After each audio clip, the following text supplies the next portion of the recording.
issuing debt, that is the value associated with the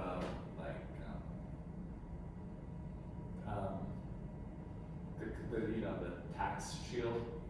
But once you get beyond that, these promised payments are going to disintegrate your value of the firm, such that as P approaches infinity, S sub B approaches infinity, and V, the value of the firm, approaches 0.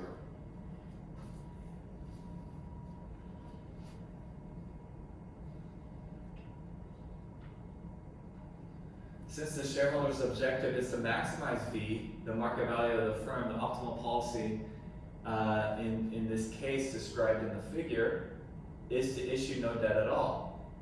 Any promised payment will lead the firm to abandon a project with positive net present value in some future states. Thus, V is a monotonically decreasing function of P, and it is maximized when P and VD equals 0. So you really want all equity financing. As you increase debt, the value just continues to go down, monotonically decreasing. The example shows how the existence of corporate debt can reduce the present value of the firm by weakening the corporation's incentives to undertake good future investments. Firms with valuable growth opportunities would never issue risky debt. But as Jensen and Meckling point out, there are incentive problems, agency costs associated with equity as well as debt issues. Debt may be the lesser evil. So we have to think about that. Also, there are the tax advantages to debt. The appendix shows how taxes affect optimal borrowing in the case just discussed. And I want to skip to that real quick and come back to the appendix. Where is it?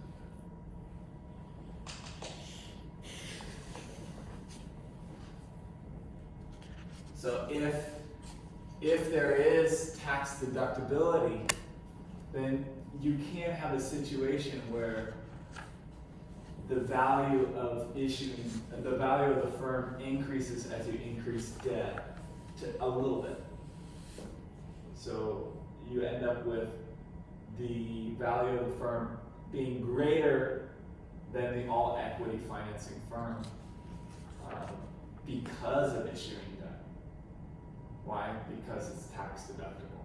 This is in the appendix, which I think this is incorporating some of the other theory that we've learned. It seems unfair to leave it as the appendix. Okay, so that's another way of seeing this graph. Okay, I'm just kind of hurrying through. The example shows how the existence of corporate debt can reduce the present value of the firm by weakening the corporation's incentive to undertake good future investments. I've met it. Yeah. Oh yeah, I already read that. Okay. Growth opportunities can be regarded as a call option on a real asset. The option's exercise price is the future investment needs to acquire the asset. Whether the option has any value when it expires depends on the asset's future value, and also on whether the firm chooses to exercise. The decision to exercise is not trivial and automatic, as it is the option written on securities, because it depends on the magnitude of the promised payments to bondholders.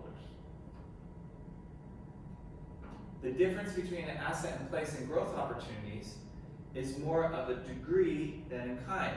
The market value of almost all real assets can be partly attributed to the associated call options. That is, the ultimate payoff of almost all assets depend on future discretionary investments of the firm. The discretionary investments may be maintenance of a plant or equipment. It may be advertising or other marketing expenses, or expenditures on raw materials, labor, research, and development. all variable costs are discretionary investments. I think that's really interesting. That's essentially saying we think of future growth opportunities as being so different from current assets in place, but they're not. Because you still have to fund the assets in place. You have to fix them. You have to pay for labor. You have to pay for, raw materials to use those assets in place. And that is discretionary. Just like investments in future growth opportunities. It's all discretionary. It's just that the assets in place seem less risky. Investments in assets in place seem less risky than investments in the R&D, right? Future growth opportunities.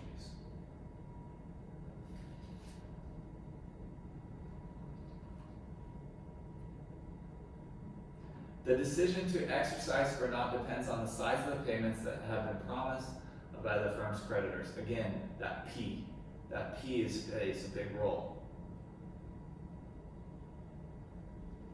The existence of debt changes the firm's actions in some circumstances. It creates situations exposed in which managers can serve shareholders' interests only by making suboptimal decisions. Ex ante, this reduces the value of the firm, other things equal, and reduces shareholders' wealth. Again, suggesting, hey, the issuing debt is going to increase P, which is going to make it so that the firm will make different decisions than it would have if it didn't issue debt. Therefore, shareholders are going to be disappointed.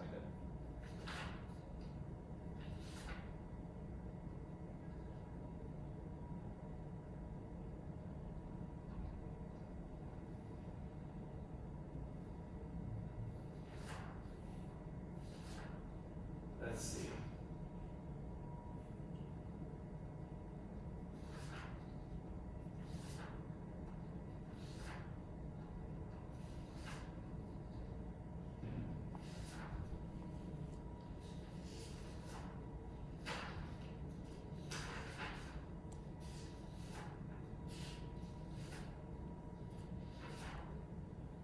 Okay, yeah, that's really what I wanted to get at from that paper.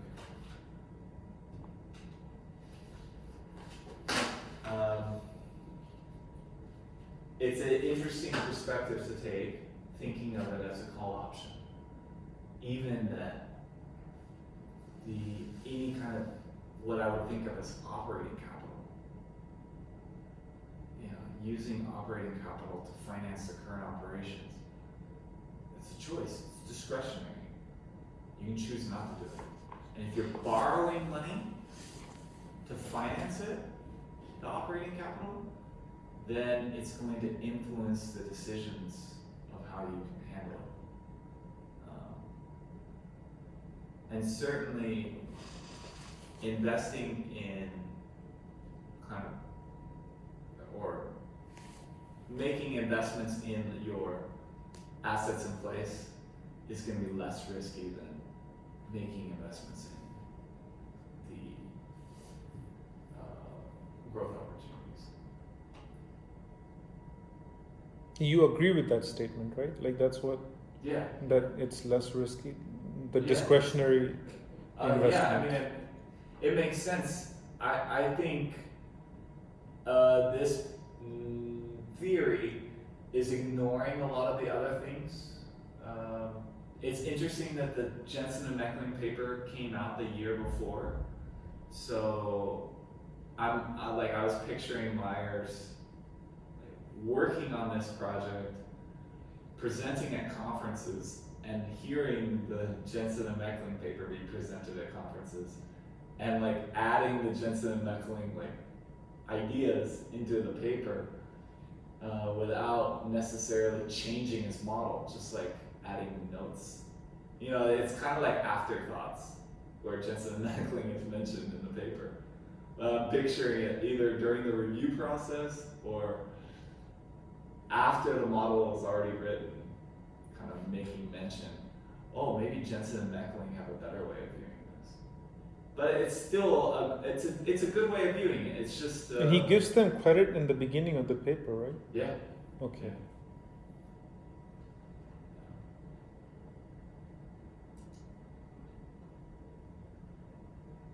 Okay.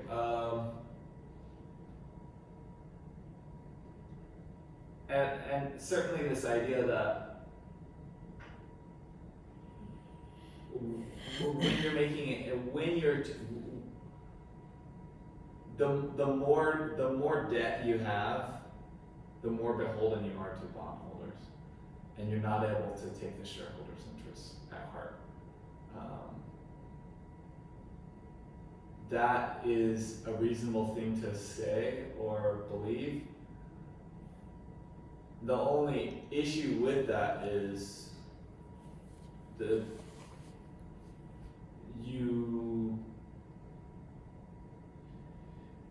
you can try to like take advantage of the bondholders and take their wealth and give it to stockholders, and so you're not as even though you need to make those payments, the stockholders still own you as the manager. They can still fire you. The bondholders can't fire you. Only through bankruptcy can they take control. And so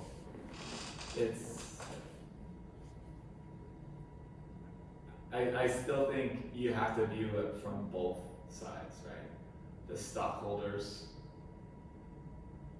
control over the firm and the bondholders' influence on your ability to get future financing.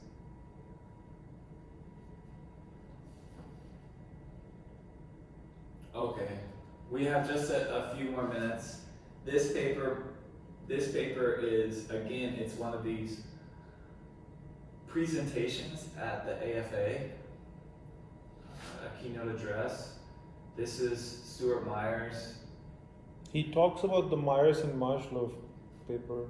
Yeah. In this one. This one I tried to read. This one I think I read quite a bit. Yeah. This was the first one that I did because it was the smallest one. Yeah. Yeah, it is. I feel like he's a little bit harsh on the other papers because I like the pecking order, but it doesn't explain everything either. And so for him to be attacking Miller and attacking Jensen and Meckling, I thought was a little bit harsh. I don't know, maybe that's just the way I read it. So what he essentially does is he takes these two ideas. One is that there's a static trade-off in which the firm is viewed as setting a target debt to value ratio and then trying to move towards it. And then the other is this pecking order, where a firm prefers to have internal financing over external financing, and if they use external financing, they do the least risky external financing to the most risky, and then the last resort is equity. So he goes after Miller here, calls it the Miller's ideas, the neutral mutation, that capital structure really doesn't matter. We know that the investors are interested in the firm's financial choices because stock prices change when the choices are announced. So capital structure must matter. And he's kind of taking a jab at Miller there. The change might be explained by the information effect having nothing to do with the financing per se, but again, it is a bit too easy to wait until the results of an event study are in and then to think of the information story to explain them. I don't know, the way it reads, I feel like he's a little harsh.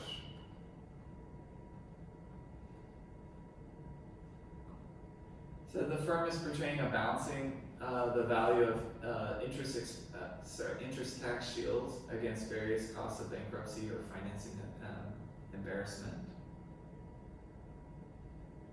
However, there are costs and therefore lags in adjusting to the optimum. Firms cannot immediately offset the random events, then bump their way from the optimum. So there should be some cross-sectional dispersion of actual debt ratios across a sample of firms having the same target ratio. Saying, hey, there's, when we look at the static trade-off, we would expect that they would be moving towards their optimum faster. But when it comes to the static trade-off, you have the interest tax shield, which is a benefit. And then as you increase, so that's when you have low debt, you want to increase the amount of debt so that you get more of the tax benefit. But if you have too much debt, then you have these financial distress costs. And so there's some balance between having the tax benefit and too much financial distress costs. I think in the textbook, it references the Leland and Pyle paper. Anyhow, the optimum in the static trade-off is where those two kind of, where the peak is there.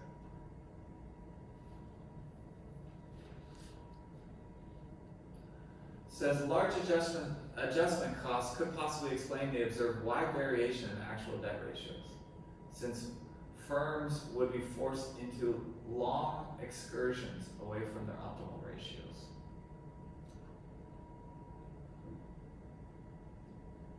One way to make sense of these tests is to assume that the adjustment costs are small, but managers don't know or don't care what the optimal debt ratio is, and thus do not stay close to it.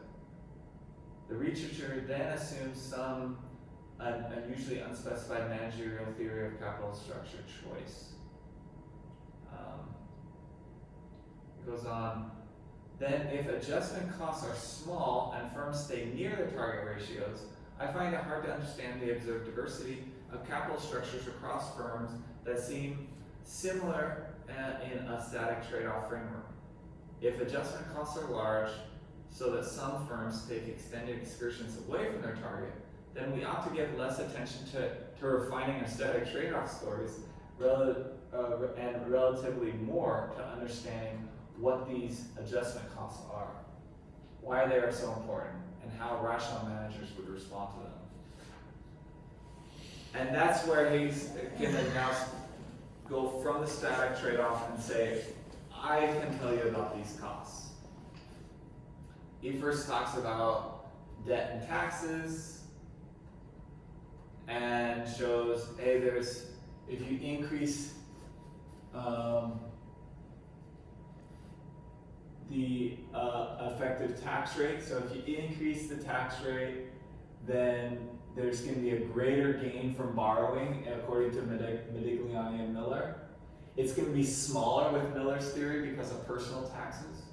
If you remember from the Miller 77 paper, there's that drop in the tax benefit because of personal taxes.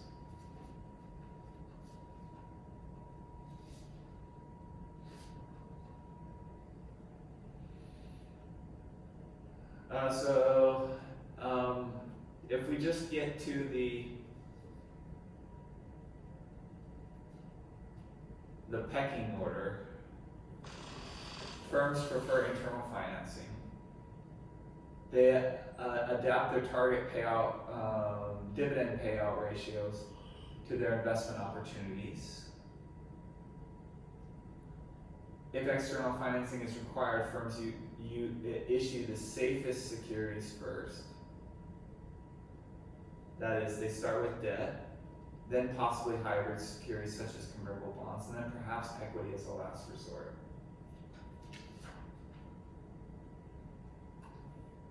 Of course, the pecking order hypothesis can be quickly rejected if we require to explain everything.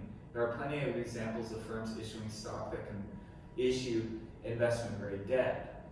But when one looks at aggregates, the heavy reliance on internal financing and debt is clear. For all 9 financial corporations over the decade from 73 to 82, internally generated cash covers on average 62% of capital expenditures, including investment in inventory and other current assets. The bulk of required external financing came from borrowing. Net new stock issues were never more than 6% of external financing.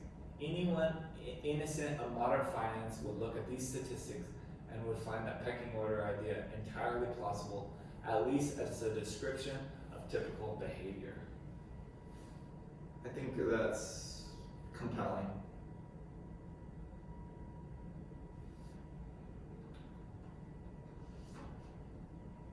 Professional managers avoid relying on external finance because it would subject them to discipline in the capital markets. An argument could be made for internal financing to avoid issue costs, and if external finance is needed for debt to avoid the still higher cost of equity. But issue costs in themselves do not seem large enough to override the costs and benefits of leverage emphasized in the static trade-off theory. Again, he's just comparing the two and showing why this optimal capital structure doesn't seem to make sense because people deviate from it so much. And it has to be because there's some costs associated with sticking to your optimal capital structure. And if those costs are large, why are they large? And under what circumstances? And his argument is they're large because external financing is expensive, in particular equity financing and risky debt financing.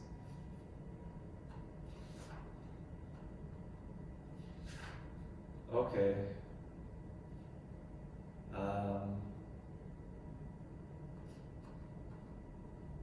I guess we just need to wrap up here.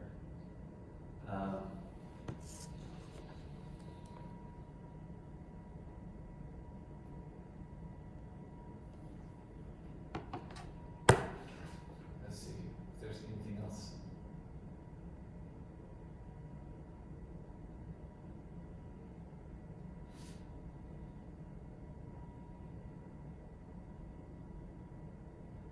Oh, one thing is that he draws attention to, and let's see if this is going to be on next week's papers.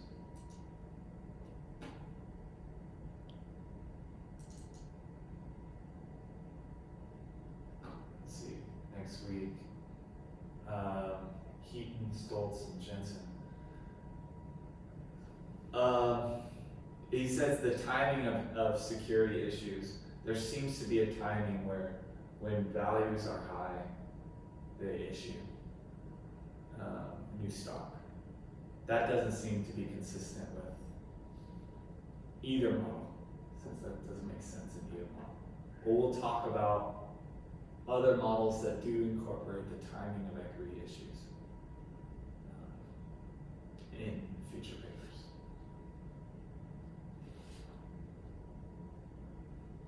Okay, well, I guess we're out of time to really dive any more into this, but it's another way of viewing the decision to have equity or debt. Next week, you're assigned to present the Jensen 1986 paper, and then we'll discuss Stoltz and Pennsylvania.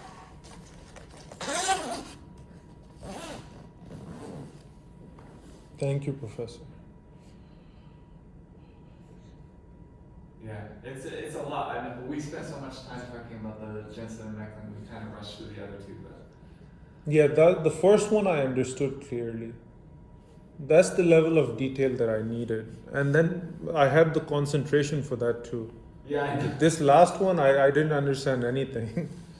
And the one before this, not at the level required, at this level of education. Like just understanding, hearing the word call option. I don't think I understood the second one either. But I'll go back because that's why I made the recording. And it's not that, I know we were rushed on time as well. But I'll go and then I'll read and, and I also have to do my part to understand. So. Yes, Yeah, so the first exam and is 4 weeks away. So we'll have 3 more weeks of papers. This Grant and Harvey one is the survey. I think it's talked about in the book as well. Baker and Wergler talks about the timing. These other ones, Heaton talks about, it's hubris. That's next week. I'm looking forward to talking about that one. Just essentially, if I remember from 2 years ago when I read the paper, essentially says that, managers are prideful, right? They think really highly of themselves. So they make decisions that are based on their own, what they think the firm is worth. So they might make decisions that are wrong, but they make decisions based on what they think. Or Does that read like an essay? Or is it very technical? I can't even remember. Because again, the way you put it, I mean, it seems like it's going to be a great essay. Managerial optimism and corporate finance.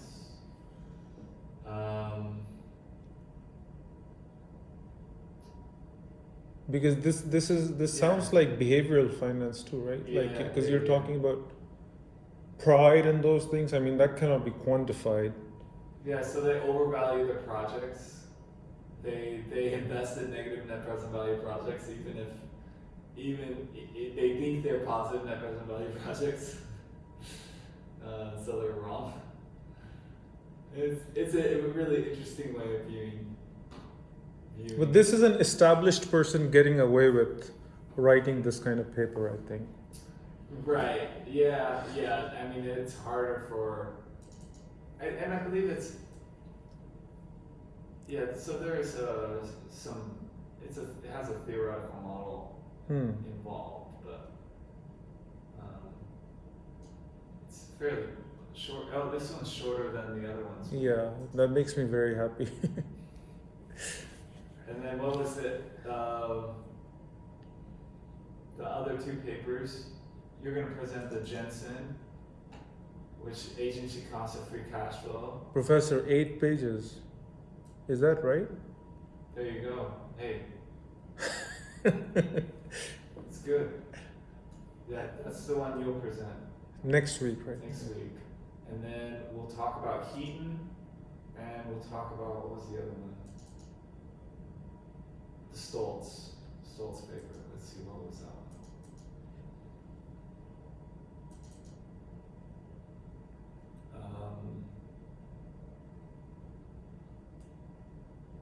Okay, yeah. How voting rights play a role in managerial control. Yeah, that'll be good.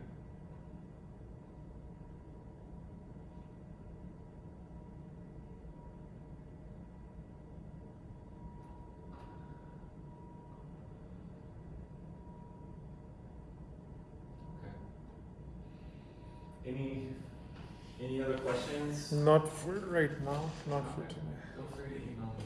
Thank you. Good luck in your other classes.